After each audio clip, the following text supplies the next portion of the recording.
चलो, so ji very good morning to all of you and welcome again to the chapter number 3 in our continuing series. हम chemistry कर रहे हैं, ठीक है। केमिस्ट्री हमारा चैप्टर नंबर 3 का ये पार्ट 1 है। ये लंबा चैप्टर है और बहुत ज़्यादा कॉन्सेप्ट है इससे, और जो नेक्स्ट चैप्टर है क्वेश्चन हर साल आते हैं एंड आई एम श्योर इस बार भी आएंगे, ठीक है। क्योंकि क्वेश्चन कहीं से तो आएंगे, तो हम पढ़ लेते हैं भैया। ये चैप्टर हमारा मेटल्स एंड नॉन मेटल्स के बारे में बात करेगा, ऑलराइट। सो हिंदी में मेटल्स को बोलते हैं धातु एंड नॉन मेटल्स को बोलते हैं अधातु। तो हिंदी वालों के लिए इंट्रोडक्शन इतना बहुत है। Let's start now. अभी तक अगर आपको कहीं भी कोई डाउट है, you can WhatsApp me on this number और you can comment down, okay. चलो, सो भैया 9th क्लास में पढ़ चुके हैं about various elements. You have seen that elements can be classified as metals और नॉन मेटल्स, या फिर उनकी प्रॉपर्टीज के अकॉर्डिंगली हम तत्वों को निर्धारित कर सकते हैं। तो नंबर 1 कुछ दे रखा कि think of some uses of metals and non metals in daily life, जो हम यूज करते हैं। What happens did you think of while categorising elements और मेटल्स, वगैरह वगैरह। ये उन्होंने एक बेसिक क्वेश्चन दे रखे हैं, अब इनके ऊपर ये बात करेंगे। सो नाउ पहला है दैट इज फिजिकल प्रॉपर्टीज। अब कोई मेटल है, उसकी फिजिकल प्रॉपर्टीज बोले तो उसके भौतिक गुण क्या होंगे।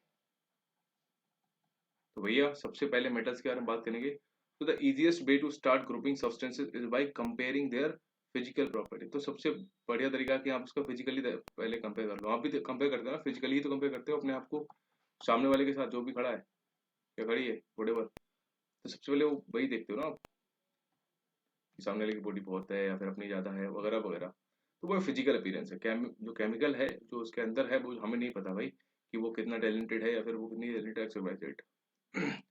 So let us study this with the help of the following activities. For performing activities इन्होंने कुछ सैंपल इकट्ठे किए हैं। कौन मेटल्स के, मेटल्स कौन से होते हैं हमारे, जैसे कि लोहा एक धातु है, copper, aluminium Fe, copper, aluminium, magnesium, sodium, lead and zinc. तो और भी बहुत सारी हैं, लेकिन ये है इजीली अवेलेबल जो हम यूज भी करते हैं, ठीक। पहला लिख लो आप, हमारे लिए इंपॉर्टेंट है कि metals in their pure slate have a shining surface. This property is called metallic luster, यानी कि हमारी धातुएं चमकीली होती हैं। पहला पॉइंट, पहला फिजिकल प्रॉपर्टी मिल गया आपको। चलो नेक्स्ट पढ़ते हैं। You will find that metals are generally hard, so the hardness varies from metal to metal. metals हमारे हार्ड होंगे, जैसे कि आयरन वगैरह मेटल है हमारा, और वो कठोर भी होता है। You will find that some metals can be beaten into thin sheets, ठीक। तो लिख लो भैया, मेटल्स कैन, अब ये पीवाईक्यू इसी से बने हुए हैं, इनटू थिन शीट्स, पतली चादरों में इनको पीट सकते हैं, और इसको ही, इस प्रॉपर्टी को मेटल्स की बोलते हैं मैलिएबिलिटी, ठीक। हिंदी में क्या बोलते हैं, आघात वर्धनीयता, if I am not wrong, ठीक। कि आघात मतलब उस पर चोट मारने पर वर्धनीय मतलब बढ़ जाते हैं, कि पतली पतली शीट्स में बदल जाते हैं। So did you know that gold यानी कि Au एंड सिल्वर यानी कि Ag are the most malleable metals. तो साथ साथ में जो ये फैक्ट दे रखे हैं ना कि गोल्ड और सिल्वर हमारे most malleable metals, sorry metals हैं, यही होते हैं। जैसे आप बर्फी वर्फी खाते हो ना, मैंने आपको प्रीवियस क्लास में बताया, तो बर्फी के ऊपर हल्की सी ना चमकीली सी परत चढ़ी होती है, वो किस चीज की होती है, वो सिल्वर की होती है। आप चांदी खा रहे हो भाई साहब। The ability of metals to be drawn into thin wires is called ductility. One more physical property that is ductility. इससे क्या होता है, इसको पतले पतले वायरों में खींचा जा सकता है। इसको हिंदी में शायद बोलते हैं तन्यता, ठीक है। तो मेटल्स को पतले वायर्स में खींचा जा सकता है। लिख लो वेरी इंपॉर्टेंट फैक्ट कि गोल्ड है जो, वो सबसे ज्यादा डक्टाइल मेटल है, ठीक। You will be surprise to know that a wire of about 2 kilometre length, 2 kilometre लंबाई का वायर, अगर आपको पता है कितने ग्राम, 1 ग्राम गोल्ड से आप खींच सकते हो। तो आप समझ सकते हो भाई, वायर हम इससे बना सकते हैं, किसके, गोल्ड के। लेकिन प्रॉब्लम वही आएगी कि आज तार लगने से पहले उठ जाएगा। So it is because of their malleability and ductility that metals can be given different shapes according to our needs. Accordingly उनको हम different shape दे सकते हैं। So can you name some more metals that are used for making cooking vessels? Do you know why these metals are used to cooking vessels? तो इनके बारे में पढ़ते हैं कि भैया हम बर्तन वगैरह जो इस्तेमाल करते हैं ना वो मेटल्स के क्यों करते हैं। So कुछ उन्होंने एक्टिविटी की है, तो बोलते हैं कि the above activity shows that metals, अब हमारे मेटल्स क्या हैं, good conductor of heat and high melting points. Melting points क्या होता है कि जिस पॉइंट पे कोई भी चीज क्या हो, उबलने लगे, जल जाए, मतलब पिघल जाए।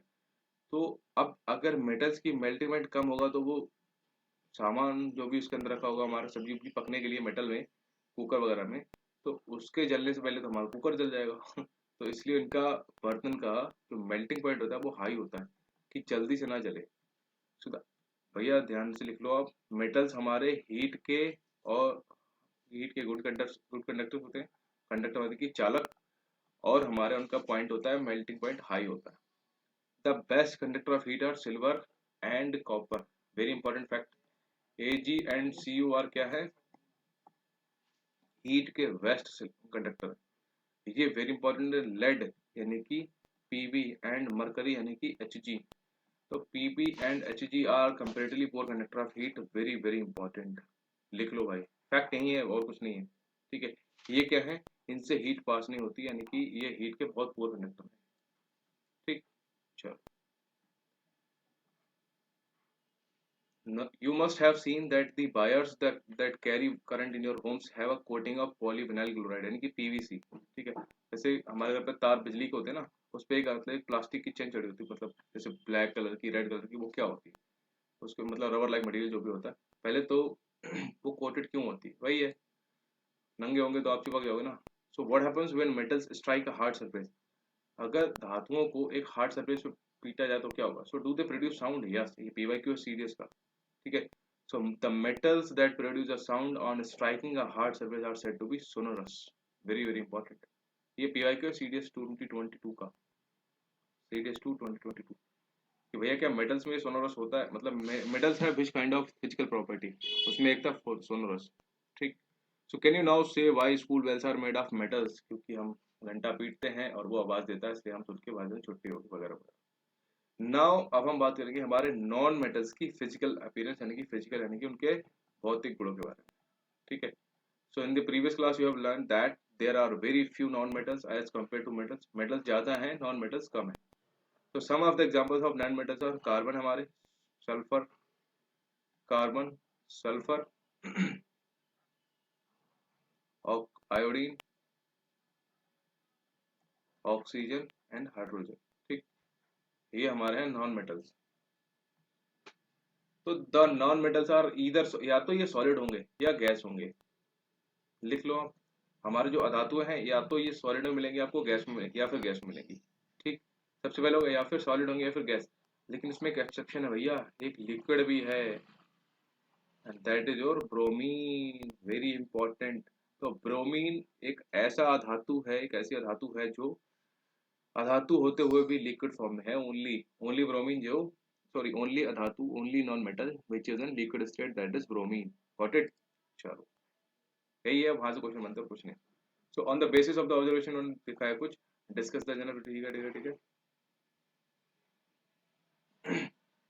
अब यहाँ पर एक्सेप्शंस की बात की रखी है नॉन मेटल्स के, तो ये लिख लो एक्सेप्शंस। नंबर एक, ऑल मेटल्स एक्सेप्ट मरकरी, यानी मरकरी को क्या बोलते हैं, Hg, पारा, exist as solids at room temperature. देखो हमारे जो मेटल होते हैं ना, रूम टेम्परेचर पे सारे के सारे कैसे होते हैं, जैसे कि लोहा हो गया, कॉपर हो गया, ठीक है, और भी सारे, तो सारे के सारे कैसे होती है, सॉलिड होते हैं। ठीक है, यानी कि ठोस होते हैं।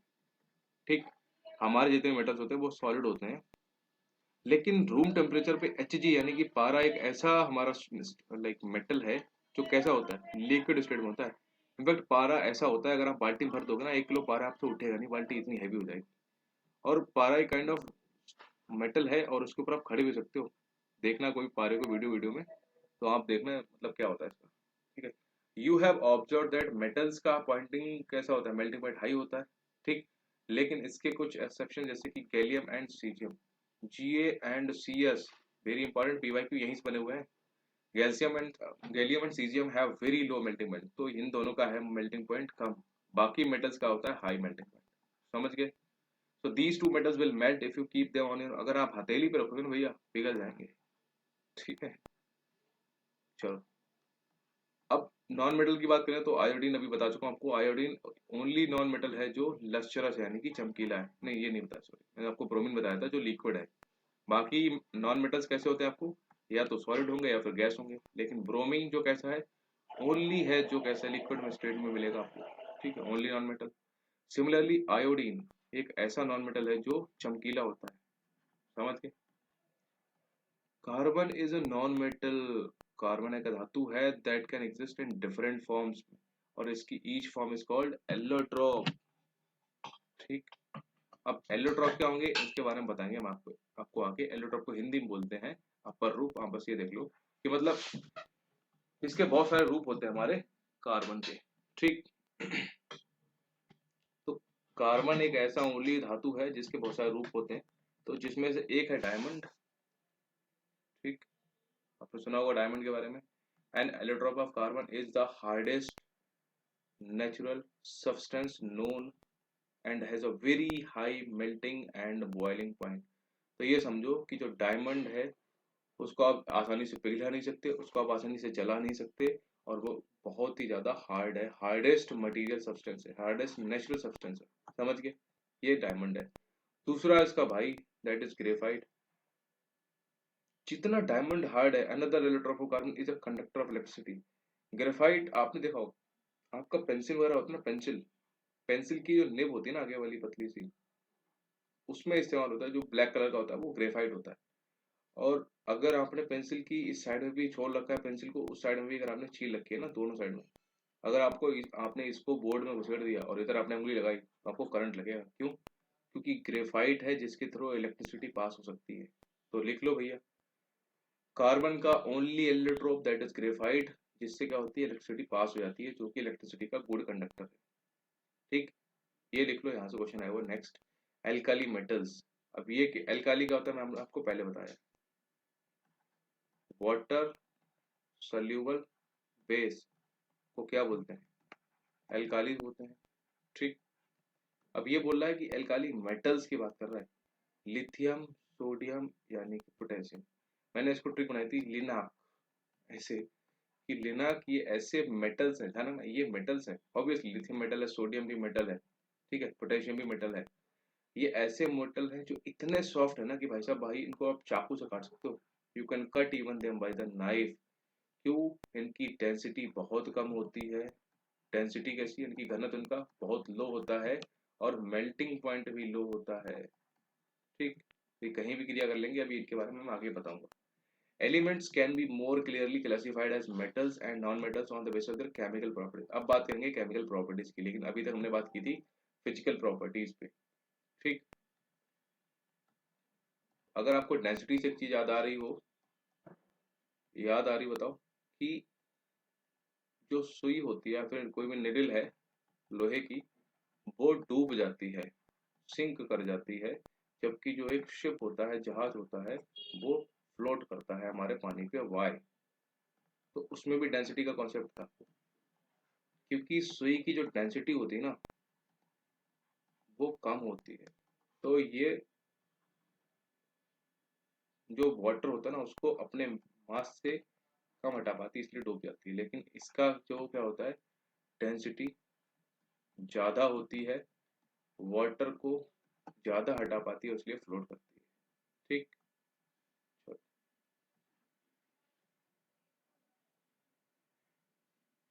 ये देखो, most non metals produce acidic oxide when dissolve in water. मैंने इसकी ट्रिक बनाई थी। नॉन मेटल्स को क्या बोलते हैं हिंदी में? अधातु। मैंने आपको पहले बताया। प्लस अगर इनको हम पानी में मिलाओगे तो आपको क्या मिलेगा? एसिडिक ऑक्साइड, हिंदी में बोलते हैं तो अम्लीय ऑक्साइड मिलता है। तो मैंने इसकी ट्रिक बनाई थी कि अधातु में आता है आ, अम्लीय ऑक्साइड में भी आता है आ, बस। बाकी दूसरा बना सकते हो कि अगर धातु है, धातु को H2O में मिलाओगे तो आपको क्या मिलेगा? क्षारीय ऑक्साइड यानी कि बेसिक ऑक्साइड मिलेगा। ठीक है, धातु यानी कि मेटल, क्षारीय यानी कि बेसिक। एक पता लग गया, दूसरा पता लगा सकते हो। तो अगर नॉन मेटल्स को अगर आप पानी मिलाओगे तो आपको एसिडिक ऑक्साइड मिलेगा। On the other hand most metals give rise to basic oxides. You will be learning more about these metal oxides in the next section. देखते हैं भैया, तो केमिकल प्रॉपर्टीज ऑफ मेटल्स की बात करते हैं। इनके बारे में ज़्यादा डिटेल नहीं पढ़ना है, बट हम पढ़ा रहे हैं फिर भी, ऊपर वाला लिख लो जो आपको बताया था। ठीक, so we will learn about the chemical properties of metals in the following sections. For this, collect the samples of following metals. कौन कौन से? एल्यूमिनियम ले लो, copper, Fe, lead, magnesium, zinc and sodium. ये लिख लो आप, ये आपके क्या है? मेटल्स है। ठीक है, तो अब क्या होता है कि जब आप मेटल्स को हवा में जलाते हो, सीधे लिखो, when metals are burnt in air, तो लिख लो मैग्नीशियम जो होता है हमारा वो एक डेजलिंग व्हाइट फ्लेम के साथ जलता है। ठीक, लिख लो सबसे पहला magnesium Burns with in air with a dazzling white flame. तो बोला क्या सारे मेटल रिएक्ट करते हैं इसी तरीके से, देखते हैं भाई एक्टिविटी करके। तो देखो almost all metal combine with oxygen to form metal oxides. अब मेटल कंबाइन करता है किसके साथ, ऑक्सीजन के साथ। तो मेटल प्लस ऑक्सीजन क्या बन जाएगा, ऑक्सीजन ऑक्सीजन बनाएगा, ऑक्साइड मेटल तो है ही, मेटल ऑक्साइड खत्म। फिर चाहे कुछ भी हो आपका, कॉपर है तो कॉपर ऑक्साइड बन जाएगा, एल्यूमिनियम है तो एल्यूमिनियम ऑक्साइड बन जाएगा, सोडियम है तो सोडियम ऑक्साइड बन जाएगा, कुछ भी अगर ऑक्सीजन के साथ क्रिया करेगा तो ऑक्साइड बना देगा, खत्म। तो how copper oxide react with hydrochloric acid, यानी कि HCl। We have learn that metal oxides are basic in nature. आपको याद है ना अभी, धातु ऑक्साइड कैसे होते हैं, क्षारीय होते हैं। क्यों, क्योंकि ना इसमें आ है ना इधर आ है। तो धातु क्षारीय है तो अधातु कैसा होगा, अधातु ऑक्साइड होगा, अम्लीय। यानी कि नॉन मेटल्स हमारे होते हैं एसिडिक। अभी बताया था आपको ऊपर जस्ट, ट्रिक क्या बताई थी, अधातु में आ अम्लीय में आ। एक याद कर लो दूसरा आपको याद हो जाएगा। इंग्लिश वालों आप चाहो तो जो ट्रिक बना लो, मैंने हिंदी में बनाया था अपना, याद हो गया बस, मेरे को एक याद चाहिए था बस, हो गया। बट सम मेटल्स ऑक्साइड जैसे कि होते हमारे एल्यूमिनियम ऑक्साइड, जिंक ऑक्साइड, ये लिख लो वेरी इंपॉर्टेंट है। ठीक, इनको बोलते हैं हम, जो भी बोलते हैं बताता हूँ भी आपको, aluminium oxide comma zinc oxide.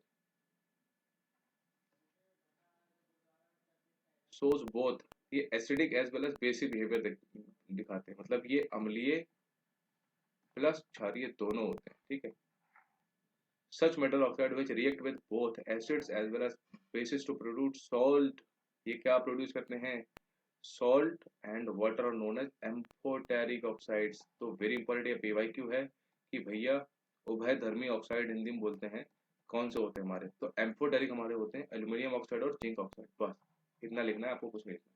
ठीक, और देते क्या है बस ये देख लो कि एम्फोटेरिक ऑक्साइड जो भी होते हैं हमेशा हमको सॉल्ट देंगे प्लस H2 देंगे। ठीक है, सॉल्ट यानी कि NaCl प्लस वाटर यानी कि H2O, खत्म। इतना ही हमारे लिए इंपॉर्टेंट, कुछ नहीं। फिर देखो most metals oxide are insoluble in water. खुद बहुत सारे मेटल्स हैं जो पानी में नहीं घुलते हैं, जैसे कि आपको पता ही है लोहा कहाँ पानी में घुलता है।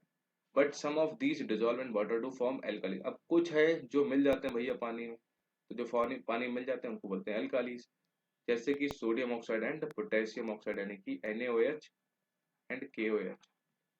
बस ये लिख लो, ये हमारे कैसे हैं, एल्काली मेटल्स हैं। आपने बस जो मैं आपको बता रहा हूँ स्मार्टली वही लिखना है, सोडियम हाइड्रोक्साइड कामा पोटेशियम हाइड्रोक्साइड कैसे, ये एल्काली मेटल्स हैं, खत्म। इतने करना है आपने, ज्यादा कुछ करना ही नहीं इसमें। सो इन्होंने एक्टिविटी की थी दैट ऑल मेटल्स जो होते हैं do not react with oxygen at the same rate. हाँ ये बात सच है कि ऑक्सीजन के साथ सारे मेटल्स एक रेट पे काम नहीं करते हैं, मतलब उनका डिफरेंट डिफरेंट हो सकता है। कि कोई कोई है कि ऑक्सीजन के साथ फटाक से बहुत स्पीडली क्रिया मतलब रिएक्शन करता है, कोई है कि बहुत स्लो रिएक्ट करता है, तो रेट ऑफ रिएक्शन मतलब डिफरेंट डिफरेंट रहता है। तो भैया different metal shows different reactivities towards oxygen. Metal such as potassium, sodium react करते हैं इतनी मतलब स्पीड से that they can catch fire even if kept in the open. अगर खुले में रख दिया ना सोडियम और पोटेशियम को तो ये आग पकड़ लेते हैं। Hence, to protect them and to prevent accidental fires, they are kept immersed in kerosene oil। ये PYQ है कि इनमें से किसको रखते हैं केरोसिन ऑयल में, तो हमारा लिख लेना पोटेशियम एंड सोडियम को रखते हैं केरोसिन के तेल में, सो दैट कि वो आग ना पकड़ ले। एट ऑर्डिनरी टेम्परेचर जो हमारा होता है, द सर्फेसेस ऑफ मेटल्स जैसे कि magnesium, aluminium and zinc, lead are covered with a thin layer of oxide की होती है इनके ऊपर।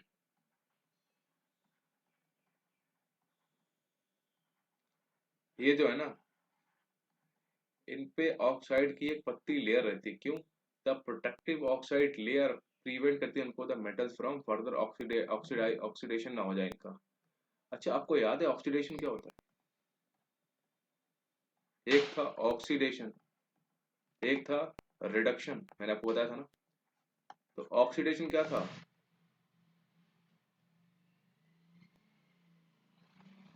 गेन ऑफ ऑक्सीजन या फिर लॉस ऑफ हाइड्रोजन। रिमेंबर, उल्टा इसका हो जाएगा गेन ऑफ हाइड्रोजन या फिर लॉस ऑफ ऑक्सीजन। समझ गए? इसको ऑक्सीजन मिल रहा है, उसका ऑक्सीडेशन हो रहा है। Iron does not burn on heating but iron filings burn. अब देखो, आप लोहे के किसी टुकड़े जलाओगे नहीं जलेगा, लेकिन आयरन की फिलिंग्स जो होती हैं उनको जलाओगे तो बहुत स्पीडली जलेगी, ठीक है। तो कॉपर डज नॉट बर्न, ऐसी कॉपर भी नहीं जलता है, but the hot metal is coated with a black coloured layer of copper two oxide. Silver and gold do not react with oxygen even at high temperatures. तो ये लिख लो कि एजी and AU जो हमारे होते हैं वो पिघलते नहीं है हाई टेम्परेचर्स पे भी, आपको पता है ना। इसलिए अब कितनी भी हीट हो जाए तो आपका, अब जैसे अरब कंट्रीज में जो लोग होते हैं गोल्ड की चेन पहन लेते हैं, वहां तो टेम्परेचर कितना हाई रहता है, तो वो ऐसे पिघलते नहीं हाई टेम्परेचर पे, तो ऐसे याद रख सकते हो, ठीक है। देखो कॉपर जलता नहीं है, इसका मतलब ये था। लेकिन जो हमारे हॉट मेटल्स होते हैं, आपने देखा होगा मेटल जो भी हॉट मेटल्स होते हैं उनके नीचे एक कॉपर टू ऑक्साइड की लेयर रहती है, इसीलिए क्यों कि जैसे तवा वगैरह होता है, फिर और बहुत सारे आइटम होते हैं utensils वगैरह, बर्तन वगैरह, तो उनके नीचे ना जो ब्लैक कोटिंग होती है वो किस चीज की होती है, कॉपर टू ऑक्साइड की होती है। क्यों? सो दैट की, क्योंकि कॉपर जलता नहीं है, ठीक है, doesn't burn, that is why कर दिया कि कॉपर जलेगा नहीं तो बर्तन भी नहीं जलेगा, सिंपल। आइए पढ़ दो, इंपॉर्टेंट है। एनोडाइजिंग, ये क्या प्रोसेस है? ये प्रोसेस है forming a thick oxide layer of aluminium. तो पहला ये लिख लो कि भैया एनोडाइजिंग कहाँ, क्या बोल रहा हूँ, सॉरी यार, रुको, जीभ भी तुतलाने लगती है। एनोडाइजिंग में एल्यूमिनियम की लेयर यूज करते हैं। एक अभी आएगा गैल्वनाइजेशन, मैं आपको यही बता देता हूँ सो दैट वहां पे आपको याद आ जाएगा। तो गैल्वनाइजेशन में जिंक की लेयर यूज होगी, ठीक। देखते हैं, एनोडाइजिंग में एल्यूमिनियम यूज होता है, सो एल्यूमिनियम डेवलप करता है एक thin oxide layer when expose to air, ठीक। Aluminium oxide coat makes it resistance to further corrosion, ठीक, को कोरोड होने से बचाता है। Resistance can be improved further by making the oxide layer thicker. Oxide की लेयर्स को अगर मोटा कर दिया ना तो रेजिस्टेंस और भी अच्छा हो जाएगा। So during anodizing, a clean aluminium article is made the anode। हमारा जो एल्यूमिनियम आर्टिकल होगा वो कहाँ पे बनेगा, एनोड पे, यानी कि नेगेटिव साइन पे। And is electrolysed by with the dilute sulphuric acid यानी कि H2SO4। तो ऑक्सीजन गैस निकलती है at the anode, react with the aluminium to make a thicker protective oxide layer. This oxide layer can be dyed easily to give aluminium articles an attractive finish। तो भैया aluminium को जो भी attractive finish मिलती है वो किसकी वजह से मिलती है, ऑक्साइड लेयर की वजह से मिलती है, ठीक। तो यह एक इन्होंने एक्टिविटी की थी, तो इन्होंने कुछ ऑब्जर्व किया that sodium is the most reactive of the samples of metals taken here, ठीक, लिख लो।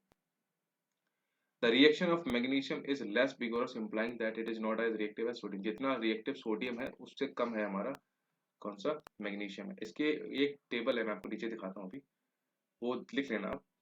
बट बर्निंग इन ऑक्सीजन, ये आप चाहो तो एक बार लिख लो बस ऐसे ही, अदरवाइज वो जो सीरीज है ना, जो एक चार्ट है पूरा, उससे आपको सब याद हो जाएगा।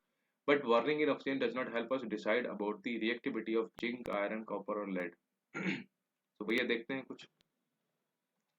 नेक्स्ट इन्होंने किया है कि what happens when metals react with, अगर मेटल्स हमारे धातु काम मतलब एक्शन रिएक्शन करते हैं किसके साथ, H2O के साथ। अभी आपको बताया था क्या मिलता है, ठीक है, ये वही कहानी दोहराएंगे क्योंकि इनके पास कुछ ज्यादा है नहीं। तो metal react with water produce करते हैं metal oxide and hydrogen gas, खत्म। मेटल ऑक्साइड कैसे होते हैं, जो वाटर सोल्यूबल होते हैं, डिजॉल्व हो जाते हैं वाटर में, एंड फर्दर फॉर्म क्या करते हैं, मेटल हाइड्रोक्साइड।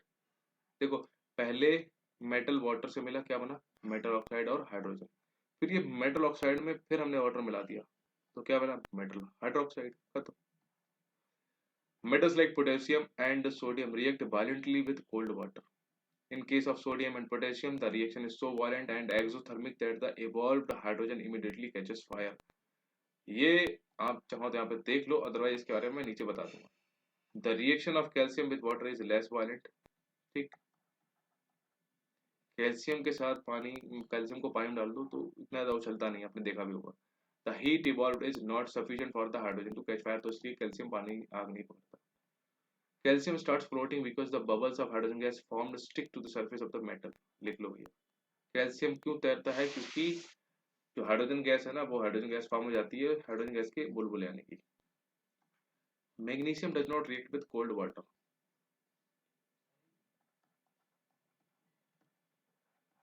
ये तीन तो थे हमारे नॉर्मल कोल्ड वाटर से या फिर ओपन में भी कर लेते थे रिएक्शन, लेकिन मैग्नीशियम क्या करता है, इसके लिए चाहिए स्टीम। ठीक है, तो magnesium hydroxide metals like aluminium कहाँ गए, magnesium does not react with cold water, it reacts with hot water to form magnesium hydroxide and hydrogen. It also start floating due to the bubbles of hydrogen gas. अब कोई भी चीज तैर रही है ना तो ध्यान रखना मेटल्स में, because of the bubbles of hydrogen gas. खत्म। अब metals like aluminium, aluminium, magnesium, iron and zinc do not react, magnesium नहीं सॉरी, हाँ ये एल्यूमिनियम, जिंक और आयरन, ये तीनों डू नॉट रिएक्ट इधर विद कोल्ड और फिर हॉट वाटर, बट ये स्टीम यानी कि ये भाप के साथ करते हैं। अब इसके बारे में नीचे बता दूंगा। To form the metal oxide and hydrogen, बनाते वही है, क्योंकि मेटल ऑक्सीजन का क्रिया करेगा तो मेटल ऑक्साइड बनाएगा साथ साथ हाइड्रोजन, और अगर मेटल ऑक्साइड को फिर से हाइड्रोजन कर दोगे तो मेटल हाइड्रोक्साइड बन जाएगा। खत्म। Metal such as copper, silver, gold do not react with water at all, तो पानी के साथ वो क्रिया ही नहीं करते। इसलिए अब आपको पता है ना गोल्ड वगैरह सिल्वर अभी बताया था ना आपको कि वो पानी में डिजोल्व नहीं होता, मतलब बहुत ज्यादा हाई मेल्टिंग पॉइंट है उसका। What happens when metals react with acids, very important. अभी तक हमने बात की है मेटल रिएक्शन विद वाटर, अब धातु जो है हमारी वो एसिड यानी कि अम्ल के साथ कैसे क्या होता है देखते हैं। ये लिख लो बस, हमारे लिए इंपॉर्टेंट है कि मेटल प्लस एसिड क्या बनता है, सॉल्ट और हाइड्रोजन। सबसे इंपॉर्टेंट तो यहीं पे चीज है जो आपको लिखनी है, बाकी मैं कहानी एक्सप्लेन कर दूंगा, लेकिन हमारा रिजल्ट यही है। ठीक, मेटल कभी एसिड से मिलेगी तो हमारा सॉल्ट और हाइड्रोजन मिलेगा हमको। Right equation for the reaction of magnesium, aluminium, zinc and iron with the dilute HCl। कुछ भी नहीं, जैसे एक ही कर दूं मैं आपको, किसी कर दूं, मैग्नीशियम कर दूं Mg प्लस, अब HCl है डाइल्यूट, तो इधर से ले लो MgCl2 बना दो उसको, 2HCl कर दो प्लस, दो हाइड्रोजन निकाल दो, खत्म। तो ये हमारा हो गया सॉल्ट और ये हमारा हो गया हाइड्रोजन, खत्म। तो हाइड्रोजन गैस इज, अब देखो हाइड्रोजन गैस कहाँ नहीं निकलती है, तो hydrogen gas is not evolved when a metal react करता है with nitric acid, very important. हमेशा हाइड्रोजन गैस निकलेगी, लेकिन अगर नाइट्रिक एसिड यूज हो रहा है तो गैस नहीं निकलेगी। कौन सी गैस, हाइड्रोजन गैस। तो भैया it is because HNO3 is a strong oxidising agent होता है उसमें। ठीक, HNO3 हमारा NO2 में होता है ऑक्सीडाइजिंग एजेंट। ये क्या करता है, ऑक्सीडाइज कर देता है हाइड्रोजन को, produce to water and itself get reduced to any of the nitrogen oxide N2O या फिर NO2। एक होता है N2O, इसको बोलते हैं नाइट्रस ऑक्साइड, इसी से हमारी बनती है लॉफिंग गैस। और एक होता है NO2 यानी कि हमारा होता है नाइट्रोजन ऑक्साइड। समझ गए, क्या उल्टा हो गया, चलो देख के बताओ। तो भैया देख लिया N2 ही हमारा है लाफिंग गैस, ठीक है सही था, समझ गए। चलो, मैग्नीशियम और मैग्नीज रिएक्ट करते हैं बहुत डाइल्यूट HNO3 के साथ तो हाइड्रोजन गैस मिलती है। ठीक, बस ये है कि नाइट्रिक ऑक्साइड के साथ हमें हाइड्रोजन गैस नहीं मिलती है। बाकी देखिए, you must have observed in activity that the rate of formation of bubbles was the fastest in the case of magnesium पे bubbles ज्यादा तेज फॉर्म हो रहे थे, the reaction was also the most exothermic in this case, reactivity decreased in the order। अब ये PYQ है, serious का है ये, मतलब मैं जो लिख रहा हूँ PYQ वो है लिटरली, आप जाके चेक कर लो, ऑल्दो मैं दिखा नहीं रहा हूँ क्योंकि PDF खोलूंगा आपको दिखाऊंगा तो it will take a lot of time, so better आप जाके PYQ लगाना। इसके बाद एक दो चैप्टर और है, जल्दी खत्म कर दूंगा मैं, और आपको दिखेगा फिर ये सब क्वेश्चंस। तो ये मैंने ऐसे याद किया था, मंगल जिंक Fe,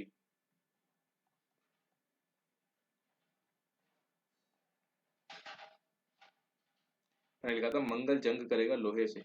अब मंगल मतलब MgAl मंगल, जंग करेगा Zn लोहे से यानी कि Fe से तो मैंने ऐसे याद किया था। ठीक है, तो ये रिएक्टिविटी सीरीज आप लिख लो, कई बारी लिख देगा आपको यही पैटर्न ही रहेगा, मंगल जंग Fe, लेकिन वो चिन्ह बदल देगा। तो ऐसे नहीं है भाई साहब, मंगल सबसे ज्यादा रिएक्टिव है।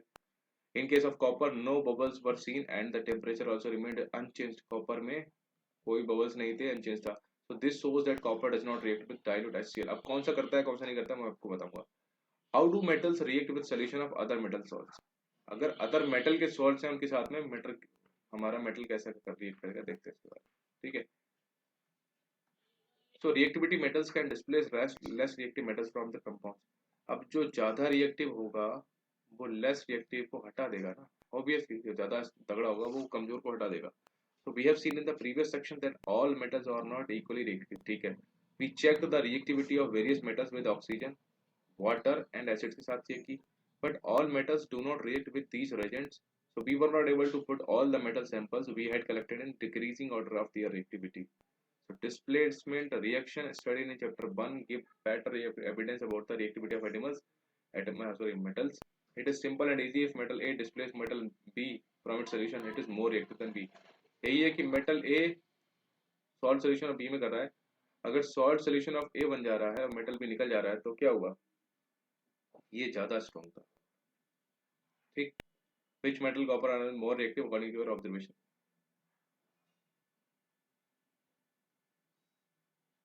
अब बोल रहा है, ये देखो हम बोला था कॉपर या आयरन में ज्यादा रिएक्टिव कौन है। देखो ये एक सीरीज है, इंपॉर्टेंट ये है, आपने और कुछ नहीं लिखना है अभी तक, मतलब जो पहले बताया इंपॉर्टेंट वो लिख लो। बाकी ये देखो कॉपर देखो कहाँ पे, यहाँ पे है कॉपर, और Fe कहाँ है, लोहा कहाँ पे है, ये रहा।